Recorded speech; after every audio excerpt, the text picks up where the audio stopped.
భాగవత ధర్మాలు, భాగవతం యొక్క గొప్పతనం చెప్పడం ఎవరి తరం కాదు అంటారు. అటువంటి శ్రీమద్ భాగవతం యొక్క వైభవాన్ని మనం తెలుసుకున్నాం. పరీక్ష నరేంద్రుడు అడుగుతాడు, చనిపోయేవాడు అంటే చనిపోతామని తెలిసినవాడు చావు దగ్గర పడింది, అలాంటి వాడు ఏం చేయాలి, వాడి కర్తవ్యం ఏమిటి, ఏం చేస్తే తరిస్తాడు అనే ప్రశ్నకి ఆనందం వేసింది శ్రీశుకుడికి. అరే ఎంత గొప్ప మాట అన్నావు.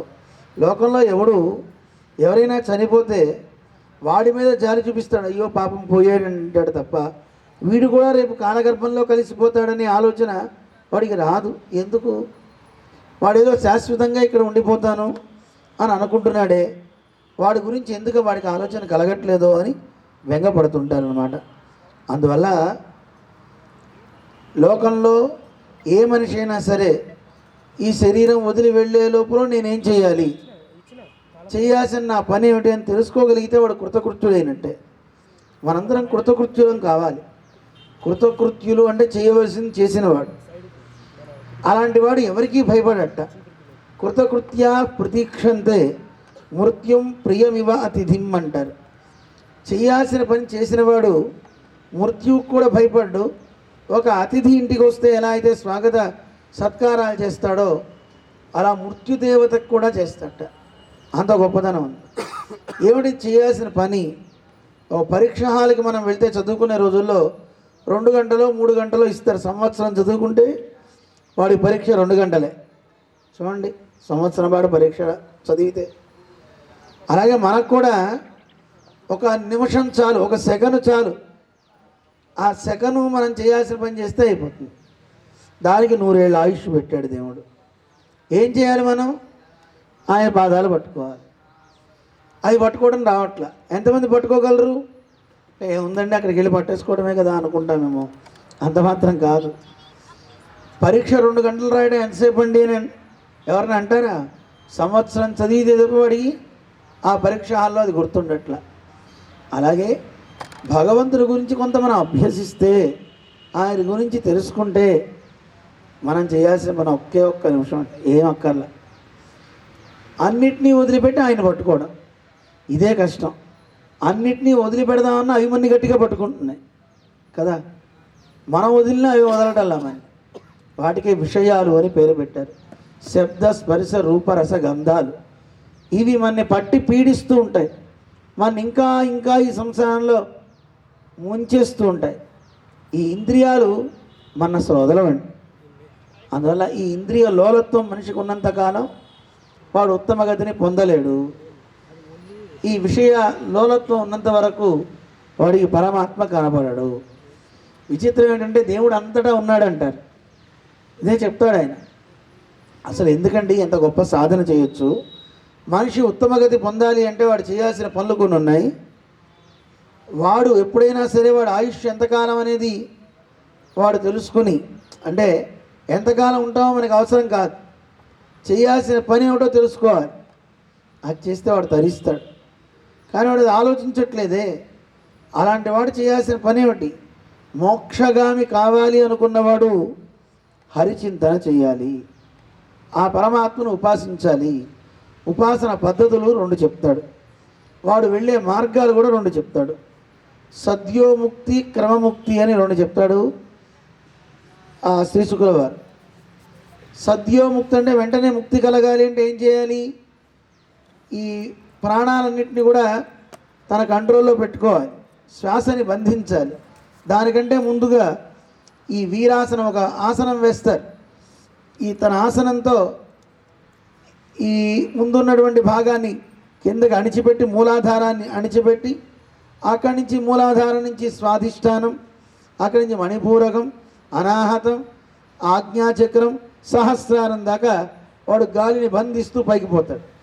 పోయి సహస్రానాన్ని భేదించుకొని అక్కడి నుంచి వాడు తెల్లదారి గుండా పరమాత్మని పొందడానికి వాడు బ్రహ్మలోకం వెళ్తాడు. ఆ బ్రహ్మలోకంలో కల్పాంతం వరకు ఉంటాడు. అంటే బ్రహ్మగారికి ఆయుష్ తీరేంత వరకు ఉండి కల్పం అయిపోయిన తర్వాత అక్కడి నుంచి మళ్ళీ విష్ణులోకానికి వెళ్తాడు. ఇది సద్యోముక్తి అని చెప్పారు. ఇక క్రమముక్తి చెప్పారు. ఆ క్రమముక్తిని కూడా ఆయన తెలియజేస్తూ, ఆ క్రమముక్తి అనేది ఏమిటి అంటే ఓ సదాచార్యుని ద్వారా మనం పరమాత్మని తెలుసుకొని ఆ పరమాత్మని ధ్యానిస్తూ మనస్సులో పెట్టుకొని ఆయన అర్చిస్తూ స్వాంగుష్ట ప్రమిదంచ యోగి హృదయేషు ఆసీనం ఈశం భజే అంటారు. మనందరి హృదయాల్లో పరమాత్మ ఉన్నాడు కదా, ఉన్న ఆ పరమాత్మని ఉపాసిస్తూ అర్చిస్తూ ఒక్కొక్క అవయవాన్ని మనం దర్శిస్తూ వెళ్ళాలట. నఖ పర్యంతం అంటే శిరస్సు నుంచి నఖం వరకు, నఖం నుంచి శిరస్సు వరకు ఒక్కో దాన్ని ఉపాసించాలి. అలా ఉపాసిస్తూ వాటిని దర్శిస్తూ పరమాత్మ యందు ఏకాగ్రమైన మనస్సు నిలిపితే అలాంటి వాడు అర్చరాదిగతిన పరమాత్మను పొందుతాడు. ఒక్కొక్క లోకంలో ఉన్న వాళ్ళంతా కూడా వాడిని సత్కరిస్తూ వాడిని ఆయా లోకాలు దాటుతూ బ్రహ్మలోకం కూడా దాటుతూ వాడు పరమాత్మ దగ్గరికి వెళ్తాడు. ఇది క్రమముక్తి అని, ఇది మనందరికీ కావాల్సింది క్రమముక్తే. ఇలా చెప్పాడు. ఇంతేకాదు అసలు పరమాత్మని ధ్యానం చేయడం ఒకటి కావాలయా. దీనికి 2 రకాలుగా ఉన్నాయి. ఈ కనిపించే ప్రపంచమంతా కూడా పరమాత్మే. అలా ఉన్న ఆ పరమాత్మని ఉపాసించాలి అని పరమాత్మ ఉపాసనని తెలియజేశాడు. ఎలా ఉన్నాడు ఆ పరమాత్మ, ఎక్కడున్నాడు? నిన్న మనం చెప్పుకున్నాం. పాతాళ మేధస్య హి పాదమూలం, పాతాళ లోకం ఆయన యొక్క పాదాలని. అలా మహర్లోక భువర్లోక సువర్లోక జనోలోక తపోలోక సత్యలోకం ఆయన శిరస్సు అని ఒక్కొక్క లోకాన్ని వర్ణించాడు. వర్ణించి ఇదిగోనయా పరమాత్మ యొక్క స్వరూపము. ఇది స్థూలంగా మనం చూసినట్లయితే ఈ ప్రకృతి అంతా పరమాత్మ యొక్క దేహమే, ఇది గుర్తుపెట్టుకోండి అని మనకి చెప్పాడు. మనం ఆలోచిస్తే ఒకటి మనకి అద్భుతం తెలిసేది, ఈ జగత్తంతా సర్వేశ్వరుని యొక్క శరీరమే. జగత్ సర్వం శరీరంతే అని విష్ణు పురాణాది గ్రంథాలన్నీ మనకి చెప్తున్నాయి. ఆ పరమాత్మ యొక్క శరీరమే ఈ జగత్తంతా. అలా భావిస్తూ ఉంటే ప్రతి చోట మనం ఆయన్ని దర్శించగలుగుతాం. చూస్తామా చూడమా చెప్పండి. ఆలోచిస్తే ఇవన్నీ మనకి తెలుస్తాయి. కానీ మనకి ఆ రకమైన భావన కలగదు కదా. అది కలిగితే ఒక అద్భుతం. అందుకే మనకి తెలియజేస్తారు నాయన, ఉపాసనలో చక్కగా ఆ పరమాత్మ యొక్క ఉపాసన చేస్తూ యోగులైన వారు అన్నింటినీ వదిలి హంసతూలిగా తల్పాలు ఇలాంటివేం అక్కర్లేదయా. కమనీయ భూవిభాగములు లేకున్నవే పడియుండుటకు దూది పరుపులేలా అంటూ వర్ణిస్తారు. గృహాన్ని వదిలిపెట్టి ఆ పర్వతాల్లోకి వెళ్ళినవాడు అక్కడ కూడా నాకు హంసతూలిగా తలపం లేదండి, నేను పడుకోలేనండి అంటే ఎలాగా? ఎక్కడుంటే అక్కడ పడుకో, భూమి ఉంది కదా, చక్కగా పడుకో, ఉపాసన చెయ్యి.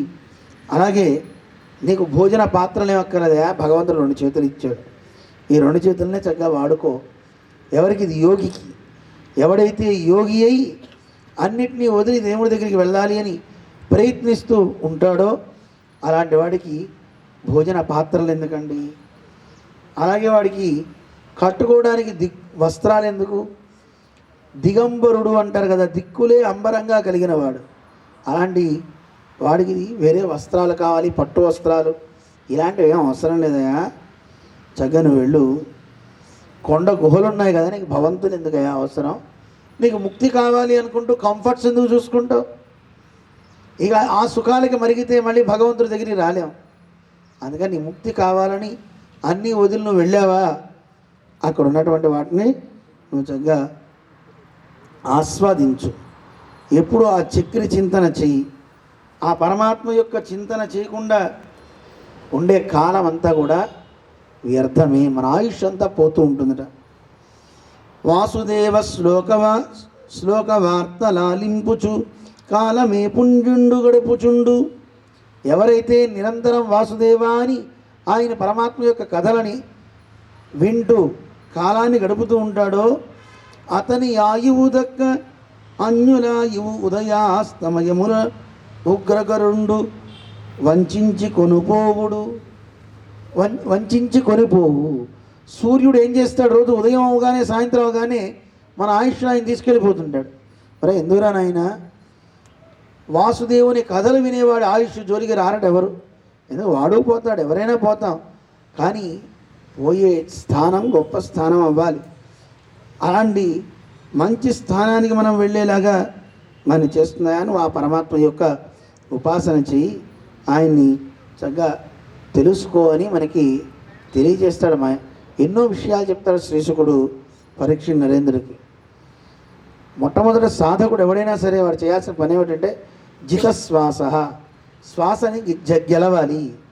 శ్వాసను గెలవడం అంటే కాసేపు గాలిని బంధించి ఉండగలమా చెప్పండి? గాలిని బంధించి ఉండలేం, నోటిని బంధించి అసలు ఉండలేం.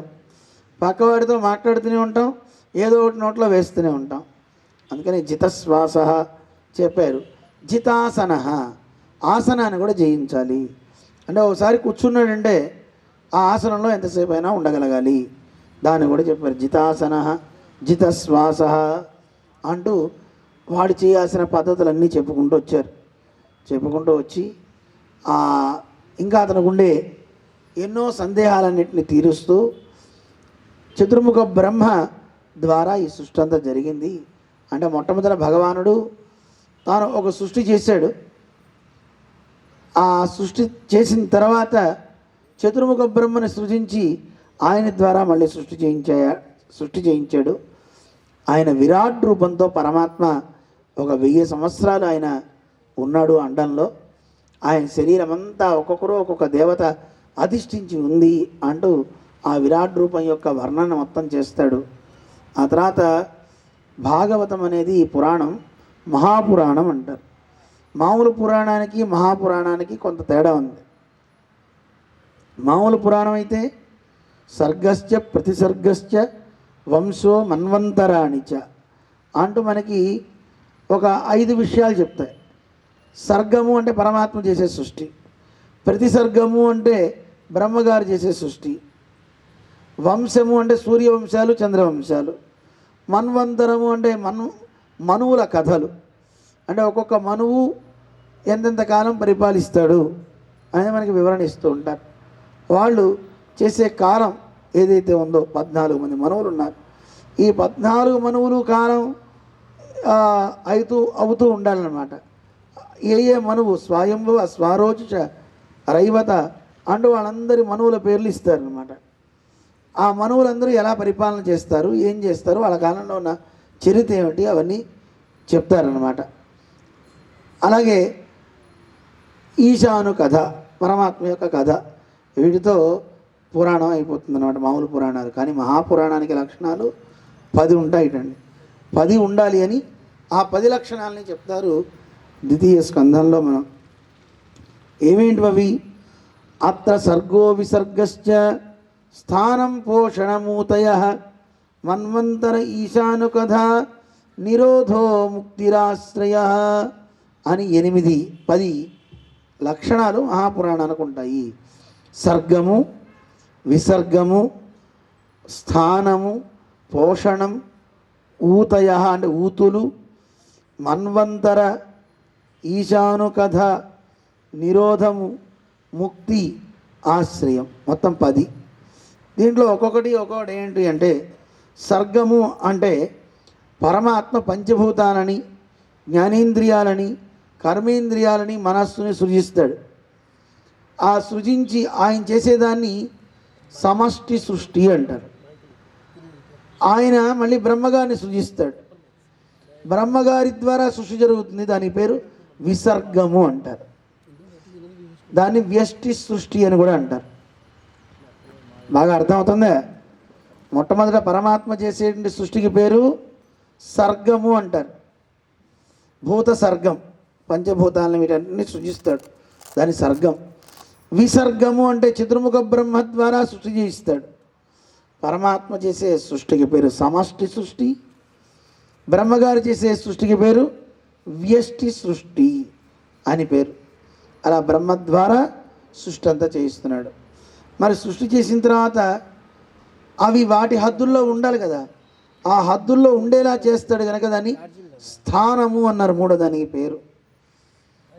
మరి దాన్ని పోషించాలి కదా, ఆ పోషించడానికి పోషణం అంటే రక్షణం అని చెప్పారు. ఆ రక్షణ చేస్తాడట పరమాత్మ. దాని గురించి ఎలా రక్షిస్తాడని చెప్తుంది పురాణాలన్నీను. మరి సృజించిన వాళ్ళందరూ ఒకడు ఏడుస్తున్నాడు, ఒకడు నవ్వుతున్నాడు, ఏంటి కారణం అంటే ఊతయ. ఊతులు అంటే కర్మ వాసనలు.